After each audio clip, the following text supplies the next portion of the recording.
¿Qué tal? Muy buenas, queridos espectadores del canal del Estiagua. Estamos aquí con Jorge Vijande, el cual es un jugador de nuestro club, del Estiagua de Asturias, que funciona como medio centro defensivo o como defensa central. Y nada, estamos aquí para ver un poco el contraste, porque Jorge Vijande es uno de los jugadores que se han incorporado este año y queríamos ver un poco el contraste con los jugadores que han estado más de un año. Así que, Jorge, ¿estás listo para una serie de preguntas? Sí, dime. ¿Cómo conociste el Estiagua? Pues estaba buscando un equipo en el que jugar al fútbol por aquí en segunda regional o primera, me daba igual.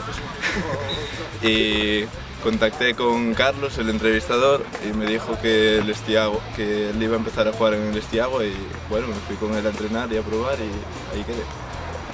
Por el acento se nota que tú no eres de aquí de Asturias, ¿no? Sí, soy de Asturias, de occidente de Asturias, pero Asturias.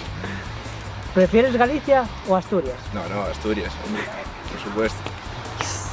¿Tienes algún mote dentro del equipo? Unos cuantos. ¿Puedes decir alguno y explicar alguno? Pues mira, Jorge Mayo, que ya no está, me puso unos cuantos él.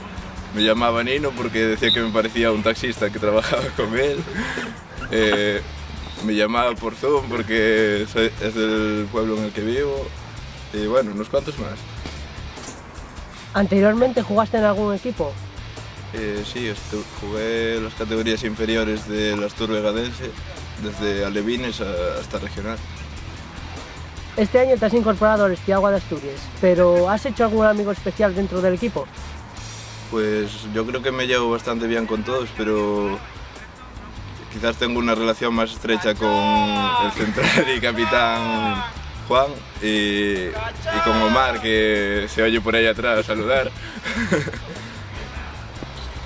Y por último, Jorge, o Vijande, como prefieres que te llamemos, te vamos a dar a elegir entre dos opciones, entre las que tienes que elegir una rápidamente, ¿vale? Vale. En primer lugar, Oviedo o Sporting. Sporting. Catenaccio o Tiki Taka. Tiki Taka. Y por último, Pulpo o Cachopo. Cachopo. Y por último, un espectador y el anterior entrevistado te quiere hacer una pregunta. Omar, adelante, entra a escena. Buenas. ¿Celta o Depor? Depor, claramente. ¿En serio? En serio. Pero con la chaqueta que os metimos en Balaídos y en Riazor todavía. Sí. Sí, siempre Depor.